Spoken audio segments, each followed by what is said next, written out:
I was told there's a little surprise in my dressing room. Oh my goodness. It says I am smart, strong, brave, even fun with a smiley face. It's pretty cool, but who's responsible for this and where did it all come from? Got a feeling it's from one of my guests today, so I need to do a little investigating. And I can't wait for all of us to find out who it is, who did that. Well, good news. I found out after a long investigation who my mystery mirror messenger is. She's the ultimate survivor. From dominating daytime TV to coping with serious health battles in her daily life, Elisabeth Hasselbeck is here today with a brand new view on what matters most. And she's revealing how her faith guided her into her new, most important role. Please welcome my friend, Elisabeth Hasselbeck.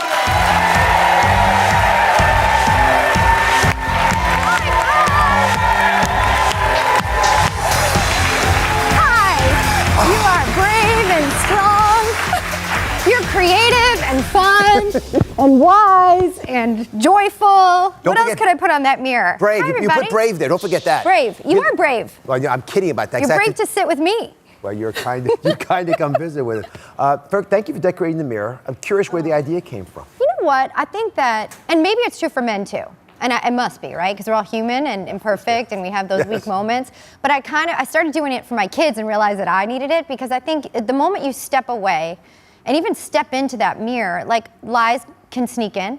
Yeah. And I think there's an enemy that wants you to believe that you're not strong, that you're not brave, that you're not creative, and those are lies. So I really think that seeing yourself with those words at the same time every day, is just a reinforcement of the truth. Where do you get your daily strength, your motivation? You've always been such an upbeat person. Well, I mean, I have to credit my mom and dad for just raising us to be like good, hardworking, optimistic go-getters. Can I show them off? You can. Mom and Dad are here. They're here. They're actually, we dragged them into the studio.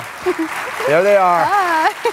Congratulations. I know how hard it is to raise an adult child. Well, here's what they did. I love that they raised thinkers, hard workers, and compassionate people. And I'm so thankful for that. So I adore how people who are resilient can share with the rest of America some of their little tips and tricks. And a lot of it has to do with faith. But sometimes, for example, you're a celiac ailment. So when you were suffering through that, how did your faith play a role? And then how did you actually surmount it? Well, I thank you too, because at the time that I was writing about being G-free and gluten-free, there wasn't really a ton of movement with that. And you really, I think, encouraged me in that movement to kind of take the lead. And I love being a celiac. I'm thankful for that, because I think what it's done is allowed me to kind of forge new territory and find food that in fact is anti-inflammatory. So whether you're a celiac or you're gluten-free and that other percentage, I think years ago it was a 13%, it's probably greater now. I think it's great. I'm a cheerful celiac. A cheerful celiac. I love that, though. With the friendships that you've created in your life, and I'm blessed to be one of your friends, so I see that close up. Reflected nicely in this beautiful book. You mentioned point of view, but point of view is a testimony to who you have become. And I must say, when you left Fox and Friends several years ago, I was very worried about you. I didn't know what had happened. I didn't. You reached out to me too, and I thank you for that, because I could sense your concern, and I really needed to. I think as a person who works hard through challenge, and there's some stories in there about pushing through things to a point. I think that maybe I think I lacked rest. And not just sleep. So sleep, I was really deprived of sleep. I was probably for the first year sleeping about 3 hours a night. Oh my goodness. Because I wouldn't give up on the day. I just knew I was hitting the wall every day hard. And I got to a point where and really I think God allowed, knowing how hard I would work and how much I'd push through a situation that for me, I was mismanaging the clock, not getting full rest, and not surrendering to the fact that if He has you where He's called you to be, He will enable you to do it. I was so worried that I wouldn't get it right, that I would get something wrong for my team, that I wouldn't know enough information about Syria or a plane, or I didn't trust my capabilities. But in trusting your own capabilities, again, there's a limit. I needed to trust His.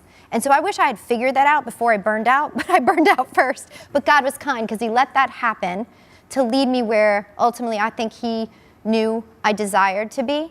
It just was the wrong season for me. I wish I was at that position 10 years before. My kids were little. So it's not lost on me that you titled the book Point of View, because the view is where most of us came to know you well. And how did that experience change you in ways that maybe we didn't perceived from the outside? That's what I've always been curious about. Because I've been on the show enough times that I see how much dialogue goes on. People are purposely put on the panel because you're not supposed to see eye to eye. Yeah. And I think sometimes, look, it's a great thing. I'm a champion of women who have passion and opinion about topics. And I think gathering there each and every day, and everyone from Whoopi to Candace Cameron to Barbara Walters and Joy Behar, and the women that are on there now know that you have to come back again and do it the next day. So I don't think you can, I think categorizing it as some sort of punching match or a cat fight undermines the value of women having thoughtful conversations about the toughest topics and then doing it again the next day and every day. So I'm really thankful for that time. I mean, my lens on it is gratitude. I'm thankful to have learned under Barbara Walters for a decade. So I'm so thankful for her leadership. Was she hard on me? Absolutely. Because like a good coach, she was refining me. And I just watched her for 10 years. I mean, I loved what I studied about her and how she was such a good listener. And when I needed a doctor, a great one, she made the call. When I was fired and needed another job, she made the call. Oh, she did? Yes, she did. She was the one I turned to say, hey, I'm in trouble now. And before I could even breathe out another sob, she was writing Roger Ailes at Fox for me.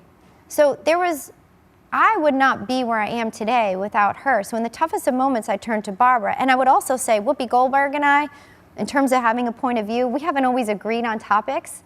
And I tell you in this book, we don't see the same, but we love the same. So in the book, you talk a little bit about being approached that fateful day that you alluded to earlier when you were fired from The View, yes. Which I don't know if you expected it at all. The country was shocked. I had no inkling this was even happening. 2 executives knocked on the doors. What happened? They walked in. They walked in and, listen, fired is clear terms for we're not renewing your contract when it expires. And it's like advance notice. I'm losing your job. You're like, right. Ooh, I would have just liked to know it the last day. Right. That was hard for me. It was hard because I'm a loyal person, because I really felt a duty and calling in my job at The View. I think I must have been hanging on a little too tight to it. If something has the power to knock you down that hard, then it must be a little bit of an idol and have a grip on you that it doesn't deserve. I really felt like knocked down by it. And I literally kept asking, what can I do? What can I do differently? Do you want me to cut my hair? Right. I described the moment. I felt like a mini suffering because I was losing something that I was clinging to. And I was clinging to maybe the identity that I needed to be there. And so that was a hard transition for me, but I'm thankful for that too. I'd get fired again if it brought me everything after it. So what? It's a beautiful way of looking at it, but for someone right now sitting at home who's suffering with the fact that they don't have a job or they've lost their job or they don't feel they're valued by the people they're around, what's the advice you give them? I think you just nailed it. I think you don't feel your value. And it's just a matter of not placing your value in the things, and even things that bring you joy. You just can't. Yeah, you got to write your own story. Up next, if you stick with us, I will. Liz is going to help some of the audience revealing her ultimate survival skills for overcoming change when you least expect it, and you won't want to miss it. We are back with the wonderful Elisabeth Hasselbeck. She's going to share a survival skill that can help anyone face change in their own life. It's to do some forgiveness math. We need to forgive more, and you've got a little mathematical equation. Which I'm very proud of you for constructing. Well, listen, I think it's pretty common sense, and I think I used to think that there had to be a wrong plus an apology to equal forgiveness, right? That seems like the normal way of thinking about it. Like, I'm going to wait for you to say you're sorry, and then I'll forgive you. Yeah. But what I realized was that doesn't lead to a freedom in your heart, and you just kind of carry that around waiting. And I don't think that God wants us to wait around for forgiveness, because he certainly didn't exemplify that with us. So he forgave us first. And I'm thinking, well, how can we do that? Okay, so forgiveness comes first. Like, I forgive you before even you might feel sorry. And then my heart's free. And then you don't know the gift that you're giving to someone else who might feel so shameful or bad about how maybe they did a wrong to you. Maybe you unlock their heart too. But I will say I learned that I didn't find freedom until I first forgave. And the beauty of acknowledging that we've been forgiven is real. I actually, just to play on that a little bit, I think it's also very empowering for the person who made the mistake. And if I can, don't mind, I'm going to speak about someone that I care a lot about, Rosie O'Donnell. She's been on the show. Yeah. I know she's controversial, but I really appreciate what she tries to do. Her apology to you, I think came in part because she felt that energy. I suspect. I haven't talked to her. How do you make sense of that? You know, I think God does more than we could ever imagine. And he knows your friend's heart, he knows your heart. And I think he wants us in relationship with one another. He doesn't want us holding our ground. He wants us holding hands. And so I think what happens when you just go first, like there is a domino effect in heart. Be the person to go first. Go first in your relationships. Go first in your friendships. Go first in apology. And just watch. You know, just watch. Go first in your marriage. You know, sometimes I wait for Tim. I'm like, let's see if he like tells me I'm cute. Let's just see. And I'm waiting. I'm like, what am I waiting for? Am I scripting for failure? That's right. And so if you go first and you speak the love language first, I promise you this, God blesses that. You're going to have a joy in it. We're meant to give stuff away, give our hurts away. And so I think when you do that, the beauty is that it does end up creating this sort of momentum of heart. Yeah. And I like that. Like, I'm going to go first. Yeah, well, I think all of us really appreciated how you handled all the issues with Rosie, but all the other things in your life as well. You're a classy woman. You go first. You send a very clear message that people matter. I think the way you even described the relationships that matter the most to you, the fact that you can disagree, but it's the love that'll bind us. It's ultimately the biggest message we all have to hear. And well, that's all God. That's all God, because without that, I'm kind of cranky. Elisabeth Hasselbeck, God bless you. Thanks. You can hear more about her brand new book, Point of View. It's a fresh look at work, faith, and freedom by picking up the book and reading it because it's very well done. Lots more her in the book. Thank you for watching. Don't forget to subscribe and turn on notifications so you never miss out on new videos to live the good life.